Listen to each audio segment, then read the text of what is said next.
Mari kita buka Alkitab kita dalam Matius pasal yang kedua.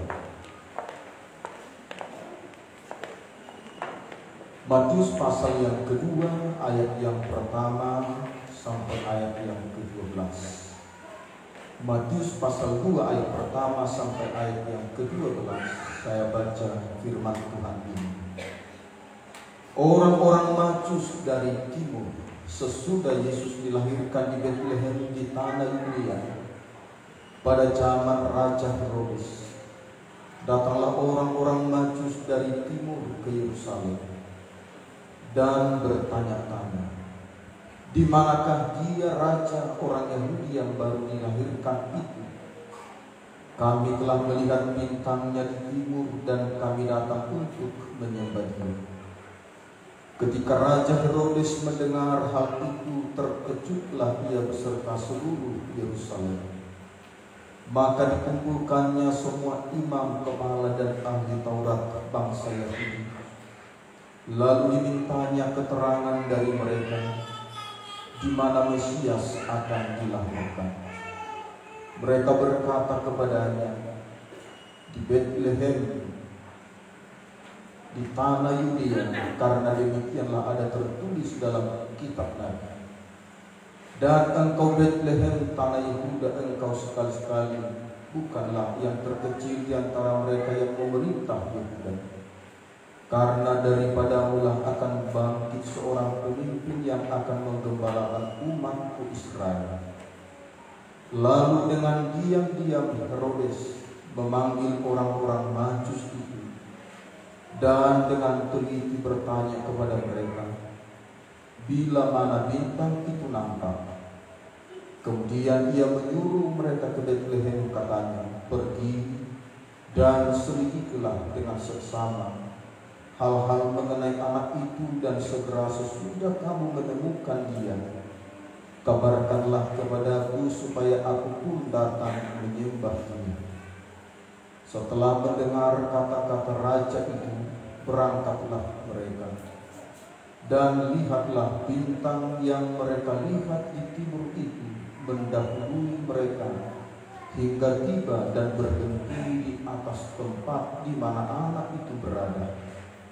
Ketika mereka melihat bintang itu, sangat bersukacitalah mereka.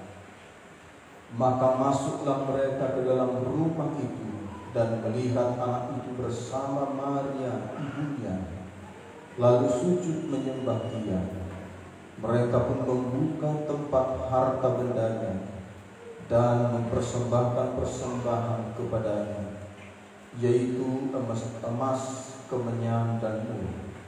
Dan karena diperingatkan dalam mimpi supaya jangan kembali kepada Herodes, maka pulanglah mereka ke negerinya melalui jalan lain. Jemaat yang dikasihi oleh Tuhan Yesus Kristus, yang menjadi perenungan bagi kita malam hari ini, yaitu bagaimana orang Majus datang dari negeri yang sangat jauh untuk menjumpai, menemui Yesus. Mereka berterima kasih kepada Tuhan. Mereka berterima kasih atas kedatangan Tuhan yang menjelma jadi manusia. Ada banyak orang kala itu tidak tahu berterima kasih atas kedatangan Yesus ke dalam dunia. Bahkan orang Israel sekalipun tidak tahu berterima kasih. Raja Herodes pun tidak tahu berterima kasih. Malah sebenarnya dia memiliki siasat hendak membunuh Yesus Kristus karena dianggap saingannya sebagai raja. Orang-orang tidak tahu berterima kasih. Nampak bagaimana Yesus lahir Dia lahir di kandang domba.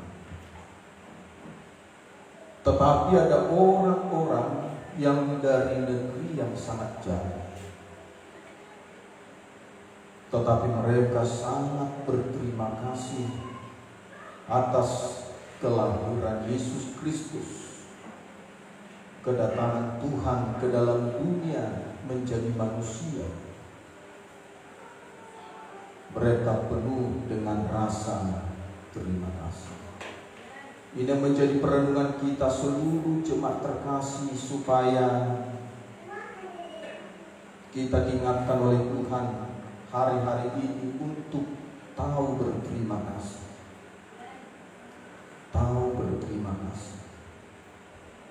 Tahu berterima kasih kepada orang tua yang melahirkan, ibu yang melahirkan dan membesarkan kita. Kita tahu berterima kasih kepada Bapak rohani kita, gembala kita yang senantiasa berdoa,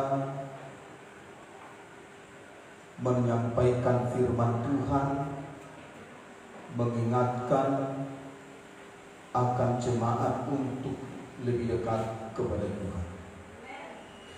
Berterima kasih kepada orang-orang yang pernah berbuat baik kepada kita, yang pernah menyatakan kasihnya kepada kita.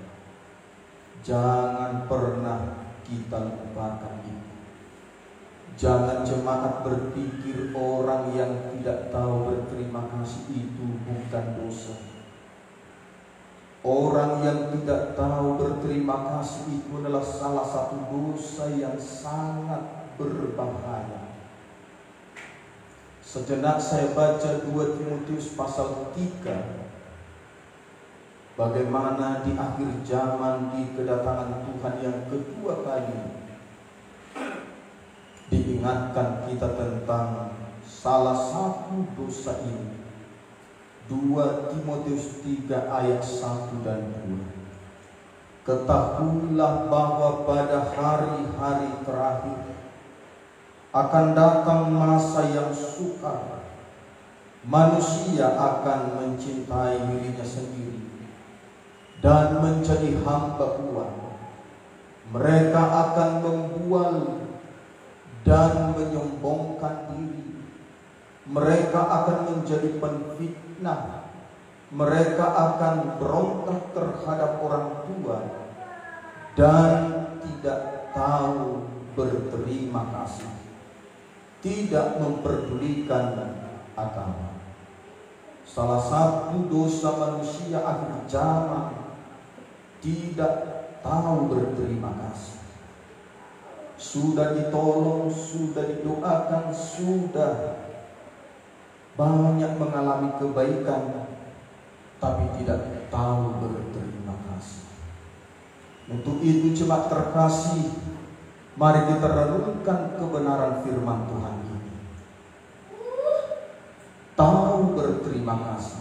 Bagaimana kita menjadi pribadi yang tahu berterima kasih.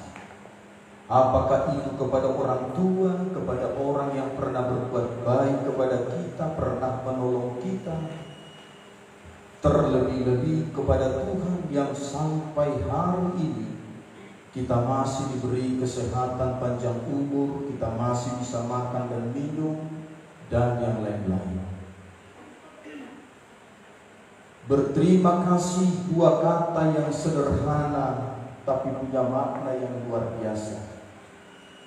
Menunjukkan syukur kepada sesama dan juga kepada Tuhan yang menolong kita, yang sudah menyatakan kebaikan kepada kita. Sebuah kisah, dua anak muda bernama Tony dan John. Tony dan John ini mendapatkan seekor anak singa yang kecil di dalam hutan. Lalu anak singa ini dibawa mereka ke rumah mereka. Anak singa ini dirawat, dipelihara, dibesarkan oleh Tony dan John ini. Semakin bertambah tahun, anak singa ini berubah menjadi singa yang besar. Karena Tony dan John tidak punya kandang dalam rumahnya, sehingga mereka mengalami sebuah namanya kekhawatiran dan ketakutan. Seandainya nanti ada orang datang, orang lewat, singa ini bisa menerkam dan memakan orang yang datang. Maka Tony dan John, dua bersaudara ini, sepakat mengembalikan singa yang sudah jadi besar ini kembali ke tengah hutan. Maka mereka antarkanlah singa ini ke hutan. Di samping mereka perlu cari kerja, cari makan, dan tidak nanti ada yang merawat, menjaga singa ini. Ditambah tidak ada kandang karena rumah mereka kecil. Tetapi jemaat, apa yang terjadi? Sesudah beberapa tahun kemudian, Tony dan John pergi ke hutan, hendak ingin mencari singa yang sudah mereka lepas. Di tengah hutan itu seekor singa yang sangat besar. Mereka tidak kenal lagi singa itu, karena begitu banyaknya singa di hutan itu. Mereka tidak bisa membedakan singa yang satu kepada singa yang lain. Mereka tidak bisa membedakan singa yang pernah mereka besarkan dan mereka lepas kembali ke hutan dengan singa-singa yang lain. Di mata Tony dan John, singa itu sama seperti singa kembar, tidak ada berbeda. Tapi tiba-tiba mereka ketakutan karena seekor singa yang begitu besar datang berlari mengejar mereka berdua. Tetapi apa yang terjadi di tengah-tengah ketakutan itu? Singa itu memeluk dan menciumi Tony dan John ini. Dicium wajahnya, kakinya, tangannya, diciumi. Padahal di pikiran Tony dan John, kematian sudah menanti kita. Singa sudah mengejar kita. Ternyata singa yang mengejar itu adalah singa yang pernah mereka besarkan. Mereka tidak mengenal singa itu, tetapi singa itu mengenal Tony dan John. Singa itu tahu berterima kasih. Dicium, dipeluk mereka, dianggap seperti saudaranya, seperti singa yang lain. Maka dengan cerita itu, kisah itu, saya yakin seperti kisah orang Batak, khususnya marga Lotung, yang di dalamnya ada Simatupang Siantuli, yang ceritanya kisahnya si Boru Pareme melepaskan tulang dari mulut singa di hutan karena diusir dari kampung. Ternyata singa itulah yang memelihara si Boru Pareme. Di saat dia melahirkan 9 anaknya, 7 laki-laki, 2 perempuan, dimulai dari marga Situmorang, Sinaga, Situmorang, Nenggona, Pandiangan, dan Simatupang, Aritonang, Siregar, Siwoping, Simamora. Saya sangat percaya singa itulah yang membesarkan keturunan Raja Lotung di tengah hutan. Karena si Boru Pareme pernah menolong singa itu mengeluarkan tulang di mulutnya yang tersangkut di tenggorokannya. Dan katanya kalau marga Lotung termasuk Lotung katanya nyasar ke hutan. Kalau disebut katanya Bagiak Sitelpang atau yang lain, katanya tidak diganggu. Bisa saja hal itu terjadi. Jangankan manusia, binatang pun tahu berterima kasih. Amin. Amin. Jadi kalau ada manusia tidak tahu berterima kasih, berarti lebih hebat binatang dari kita. Kalau sempat jemaat Gebirut tidak tahu berterima kasih, lebih hebat binatang dari kita. Makanya mulai hari ini buka hatimu untuk firman ini. supaya kita diajar oleh Tuhan, diingatkan oleh Tuhan. Roh Kudus akan berbicara kepada kita, mengingatkan kita tentang orang-orang yang pernah berbuat baik, menolong kita, mengasihi kita, tapi mungkin kita sudah lupakan itu. Kita belum pernah berterima kasih untuk dia, terlebih-lebih kepada Tuhan yang memberikan kita napas kehidupan sampai hari ini.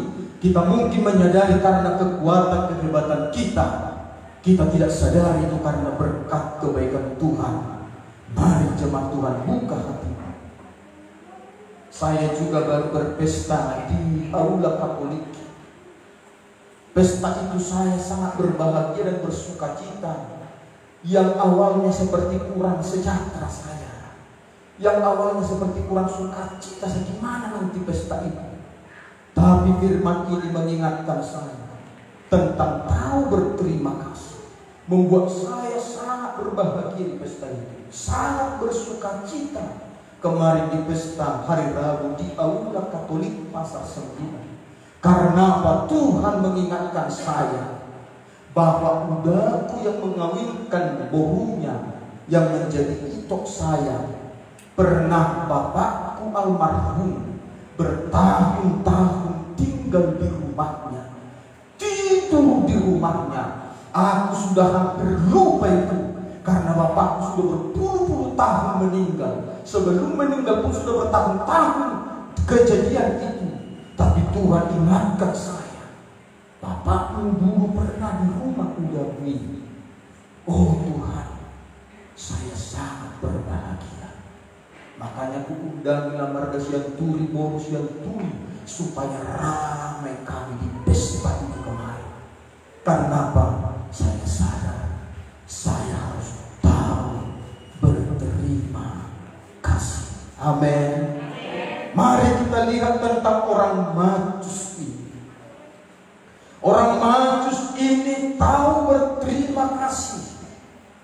Yang pertama, orang yang berterima kasih itu cirinya, dia ingat, dia tidak lupa pribadi yang pernah berbuat baik kepada dia.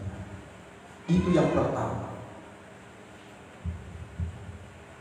Jadi orang yang mampu berterima kasih adalah orang yang tidak pernah melupakan, tetapi orang yang selalu ingat. Coba saya tanya jemaat, sudah lupa nggak orang-orang yang pernah berbuat baik kepada kita?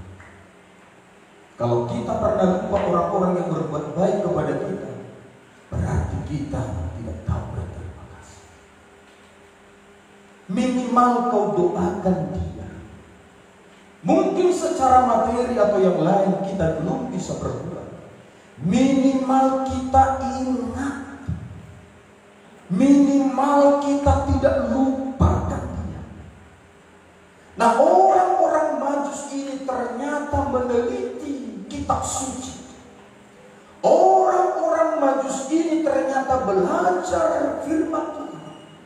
Dia pelajari tentang kisah suatu kelak Mesias Kristus, Raja dunia, penyelamat dunia, suatu saat akan datang.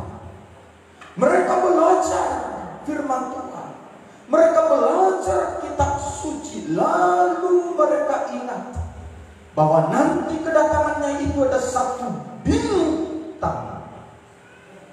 Jadi mereka ini ahli arkeologi. Mereka ini mempelajari tanda-tanda canggih. Mungkin tidak ada yang tahu arti bintang yang muncul itu. Tetapi orang Majus ini mengetahui kenapa bintang yang muncul ini lain. Kenapa bentuknya seperti itu. Mereka belajar kitab suci. Lalu mereka temukan bahwa bintang itu menjadi sebuah penuntun, mengingatkan mereka tentang kelahiran Sang Mesias. Makanya waktu bintang itu muncul, mereka pelajari semua orang tidak sadari dan tidak paham arti bintang itu.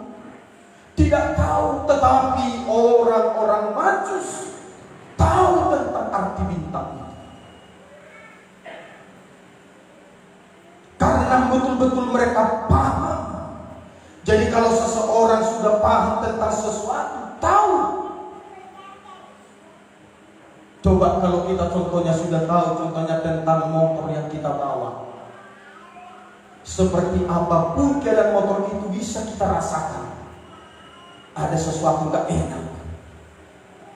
Ya, gak tahu cuma apakah peka tentang sesuatu yang dibawa. Kok suaranya naik?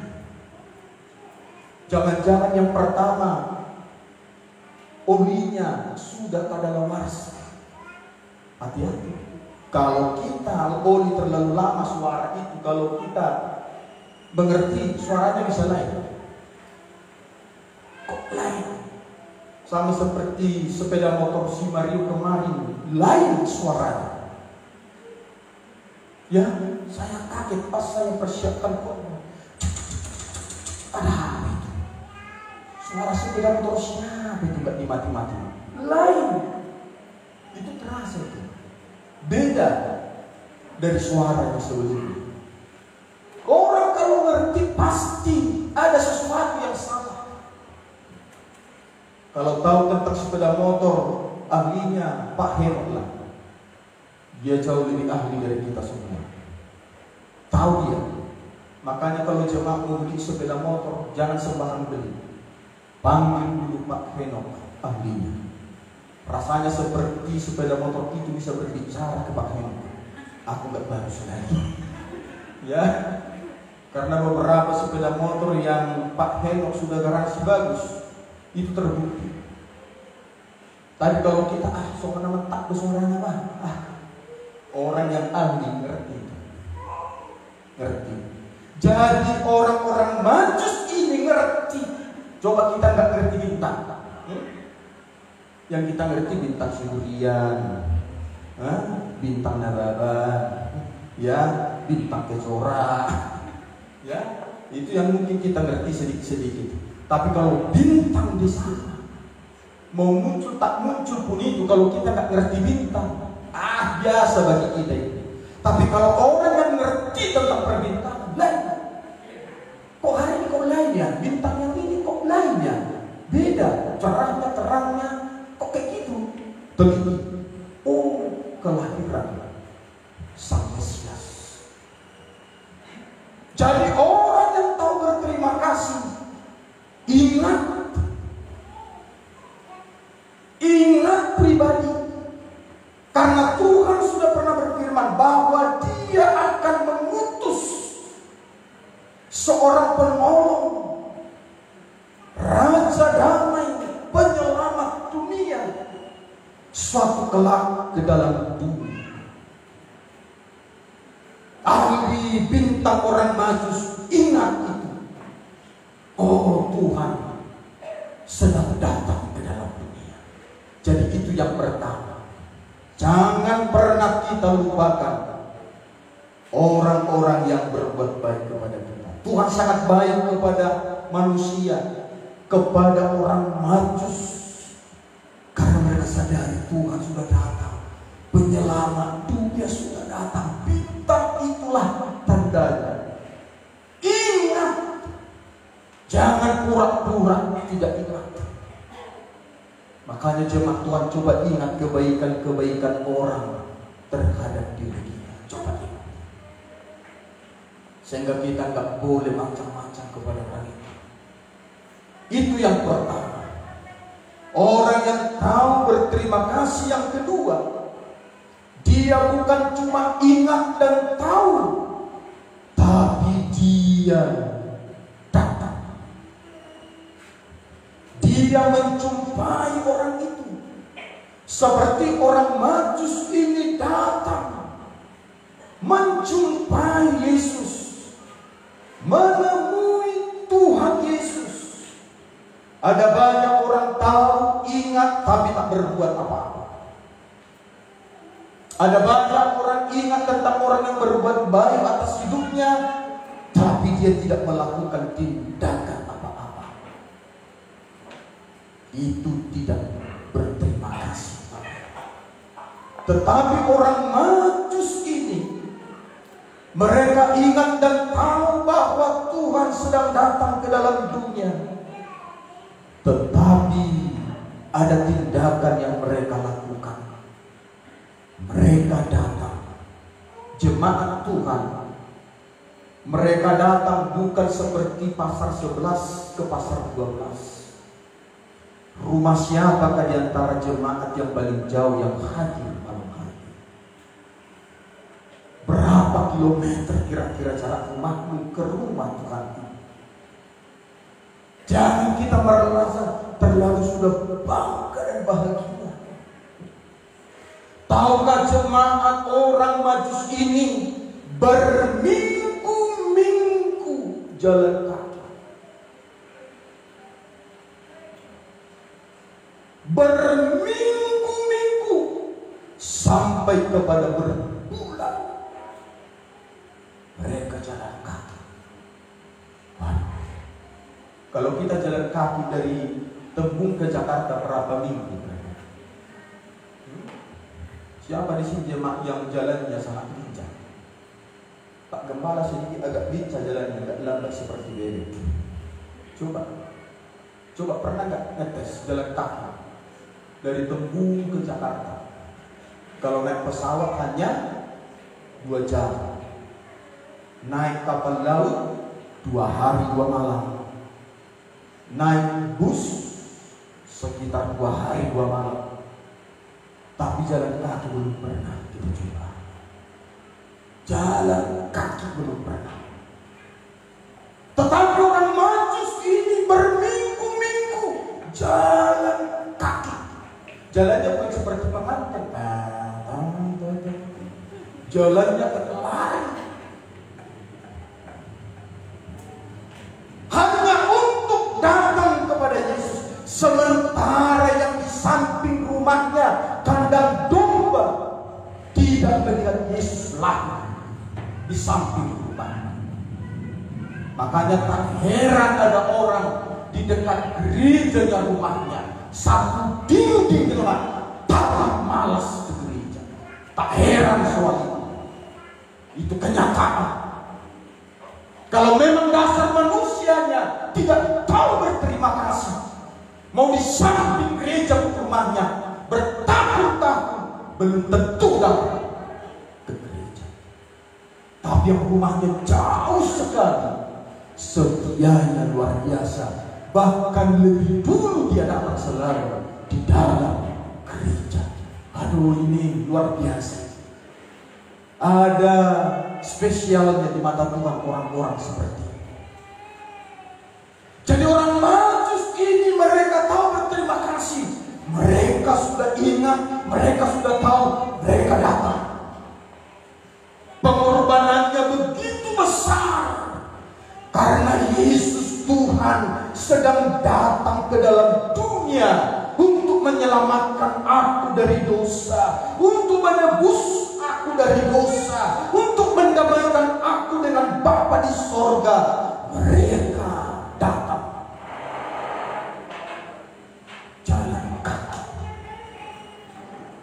Begitu sampai kepada bayi Yesus, makanya dikatakan mereka tidak lagi menemui Yesus di kandang domba, tapi mereka sudah menemui Yesus di dalam rumah. Kenapa? Karena ada sudah selang beberapa minggu. Yesus lahir di kandang domba, lalu gembara seluruh dunia. Sesudah Yesus lahir di kandang domba, tidak lama dia di kandang domba ini, ada orang yang menerima dia di rumah. Makanya orang Majus yang datang berminggu-minggu tidak lagi berjumpa dengan Yesus di kandang domba, tetapi sudah di dalam rumah. Mereka menyembah Yesus, memberi diri mereka, merendahkan hidup mereka, menjadikan mereka di bawah kaki Tuhan, menyatakan mereka tidak ada apa-apanya di hadapan Tuhan. Walaupun mereka orang pintar, orang bijak, orang hebat, orang yang kaya, orang yang terkenal, tetapi begitu ketemu sama Yesus, mereka menyembah tidak ada apa-apanya. Mereka tidak ada berarti di hadapan Tuhan. Semua oleh karena kasih karunia Tuhan. Jadi kalau kita merasa seperti kita merasa orang hebat, padahal kita belum ada apa-apanya, waduh, sombongnya kita minta ampun di mata Tuhan. Orang lain sudah datang dari sangat jauh. Mereka orang pintar, tahu arti bintang, orang berilmu, orang hebat, orang yang dikenal, orang yang kaya raya. Tapi begitu ketemu Yesus, mereka menyembah Yesus. Mereka menyembah Yesus. Kenapa? Menunjukkan rasa terima kasih. Saya sangat terharu membuka di Facebook kemarin para TNI yang sudah berhasil lulus dalam pendidikan. Mereka pulang kampung. Ada yang mereka ketemu di ladang sama bapaknya, sama mamanya. Tahu apa yang mereka lakukan? Tentara yang hebat, kesatria yang berani, yang melewati pendidikan taruhan nyawa. Begitu ketemu dengan ibu kandungnya, coba cek di YouTube dan dimanapun, mereka berlutut dan mencium kaki ibunya. Kenapa? Karena aku jadi TNI tidak akan bisa tanpa engkau ibuku, tanpa engkau ayahku. Itulah orang-orang yang tahu berterima kasih. Tapi ada orang sesudah terkenal lupa bapaknya, lupa mamanya, karena miskin, karena mungkin jelek, karena mungkin tidak diperhitungkan. Sesudah dia orang hebat, lupa. Dia bilang, mampu tak siap dua, aku jatuh dari langit. Kisah Malin Kundang itu adalah kebenaran. Jadi anak-anak di sini, jemaat Tuhan, engkau sehebat apapun nanti, belajar dari orang-orang hebat. Pak Jokowi saja masih baru mamanya meninggal, waktu ibunya meninggal. Mau dia kampanye, mau dia calon gubernur, calon presiden, selalu mohon doa restu dari kita. Sesudah dilantik jadi presiden, pertama dia untuk berterima kasih di hadapan kita. Itu presiden loh, kita ketua RT dulu, apalagi kepala mall, apalagi kepala desa. Sombongnya luar biasa. Tapi jemaat di grup gak ada yang seperti itu. Amin. Amin. Dari aminnya saya ragu. Amin. Karena sudah dipaksa-paksa aminnya keras, gak normal. Tahu berterima kasih. Anak-anak sudah dibelikan baju barumu, tahu berterima kasih. Jangan mentang-mentang satu pasangnya. Oh, anak gak tahu ini. Bapakmu pun masih pakai kemeja terus, kau sudah pakai baju dari mall. Mau satu pasang, kecuali tadi seperempat pasang baru kau kopi. Setengah pasangnya Pak, masih koyak setengah. Jahitkan sebentar. Tahu berterima kasih. Oh, anak-anak yang tahu berterima kasih, dengarin, hai anak-anak, ya, dengarin. Jangan sampai nak darah tinggi orang tua menyuruh kau bekerja. Sampai bisa namanya. Yang paling ketawa itulah kenyataannya. Anak-anak yang tahu berterima kasih, dia bilang, mama, bapak, tenang saja. Piring yang satu gerobak ini aku selesaikan dengan cara singkat dalam tempo yang singkat. Ini suruh makan saja sampai naik darah tinggi, tensi. Makan, makan. Wah, anak-anak tak tahu berterima kasih. Kalau ada anak yang susah dikasih makan, susah disuruh, itu anak-anak yang tidak tahu berterima kasih. Apalagi suka melawan, tak tahu berterima kasih. Seandainya ibumu dari waktu melahirkan kau langsung dibuang ke sampah, kayak mana lah kamu? Sadarilah dia. 9 bulan kau siksa dia, tiru tak bisa tenang dia, telungkup apalagi, ingat itu, ingat itu, ingat itu. Disuapi kau, dikunyah-kunyah, ingat itu. Di kampung dulu begitu, dikunyah-kunyah. Mulut kita langsung lewat. Ingat itu, ya. Susu kita dari nasi yang dimasak itu karena nggak ada uang. Ingat itu. Tambah garam sedikit, wah luar biasa. Kita harus tahu berterima kasih. Yang terakhir, orang Majus itu bukan hanya ingat dan tahu, bukan hanya datang dan menyembah, tapi mereka memberi persembahan yang terbaik. Amin. Amin. Memberi persembahan yang terbaik. Bisa nggak mereka punya alasan? Tuhan, kami sudah datang jauh-jauh loh Tuhan. Kalau seandainya ongkos pesawat itu sudah sekian juta, kami sudah menyembah, cukuplah Tuhan. Tapi tidak cukup. Karena apa? Karena mereka kan orang yang diberkati. Mereka orang kaya. Sesuai dengan apa yang mereka punya, mereka bawa. Apa itu? Ada emasnya, kasih. Ada kemenyannya, kasih. Ada murnya, kasih. Apa yang ada pada orang Majus itu? Tidak tiga-tiganya mereka kasih emas. Yang punya emaslah kasih emas. Yang punya kemenyanlah kasih kemenyan. Yang punya murlah kasih mur. Jemaat punya sayur, kasih sayur. Jemaat punya panen padi, kasih beras. Jemaat punya ayam, bawa 1 ekor. Jemaat punya berbuah, kasih 1 ekor. Apa yang kita punya? Amin. Apa yang kita punya? Mereka,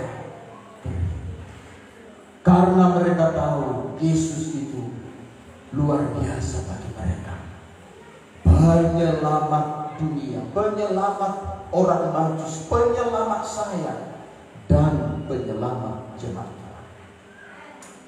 Jadi cek di Alkitab, orang-orang yang tahu berterima kasih hidupnya sangat luar biasa.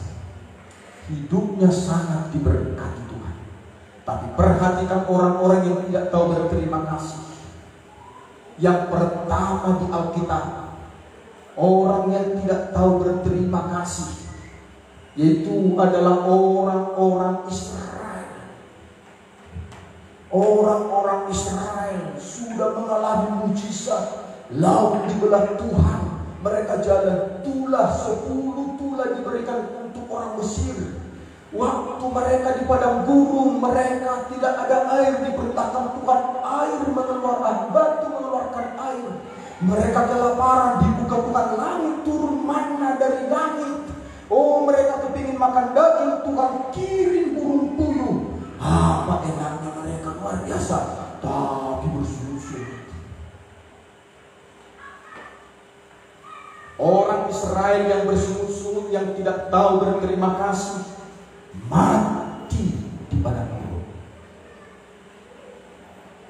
Jemaat mungkin tidak mati secara jasmani, tapi orang yang tidak tahu berterima kasih akan mengalami kematian secara rohani. Makanya ingat orang-orang yang berbuat baik kepada. Jangan pernah lupakan itu. Minimal doamu. Ada kesempatan kau berkat, kau beri berkatmu, kau doakan dia. Orang-orang yang tidak tahu berterima kasih seperti 10 orang kusta yang disembuhkan. diberikan oleh Tuhan Yesus. Hanya satu yang tahu berterima kasih, 9 lupa. Yang satu itu ada pesan Tuhan, imanmu telah menyembuhkan, imanmu telah menyelamatkan. Ada pujian Tuhan yang luar biasa. Tetapi orang-orang yang tidak tahu berterima kasih, seperti Judas Iskariot, sudah dipeluk Tuhan, sudah diangkat jadi murid, tapi menjual Yesus, mengkhianati Yesus. Apa akibatnya? Bunuh diri. Pokoknya baca Alkitab. Kalau saya sampaikan, waktunya sangat lama. Tetapi contoh-contoh itu mewakili yang banyak di Alkitab. Orang-orang yang tahu berterima kasih dan yang tidak tahu berterima kasih, beda hidupnya. Beda hidupnya. Untuk itu jemaat terkasih, saya akan ingatkan kita untuk besok ibadah kita jam 11, ibadah Natal. Dan besok kita akan dilayani hamba Tuhan yang orang Korea. Kita harus menyatakan rasa terima kasih kita kepada Tuhan. Saya akan sampaikan persembahan kita besok, untuk kita bisa persembahkan untuk orang lain. Untuk itu mari berikan rasa terima kasih. Kalau engkau menghargai rasa terima kasih kepada Tuhan dengan 2.000, begitulah berkat yang akan kau terima. Engkau memberi dengan 5.000, dengan 10.000 semakin besar. Saya yakin dan percaya orang akan lebih diberkati. Berkat kita, persembahan kita untuk orang lain diberkati. Untuk itu kalau kita memiliki rasa terima kasih buat kelahiran Yesus besok yang akan kita rayakan, mari persiapkanlah malam ini persembahan kepada Dia. Tidak perlu kau harus minjam, tidak perlu kau harus mengutang, tapi jujur di hadapan Tuhan. Jangan ada uangmu tapi kau kasih 2.000. Betapa hinanya kau buat Tuhan itu. Tapi kalau memang tidak benar-benar ada uangmu, Tuhan pun tak pernah menuntut kita. Jangan membeli baju kita punya uang, tapi persembahkan rasa syukur terima kasih kita atas Tuhan. Kita berikan sakit itu tidak seimbang. Tapi saya tidak paksakan jemaat, Tuhan pun tidak paksakan, sesuai dengan iman kita, sesuai dengan rasa syukur kita. 1 tahun Tuhan berikan kita berkat. Besok hari ulang tahunnya, kita akan kasih kado dan orang yang akan menikmatinya bahagia lewat persembahan kita. Amin firman Tuhan. Mari kita bangkit berdiri.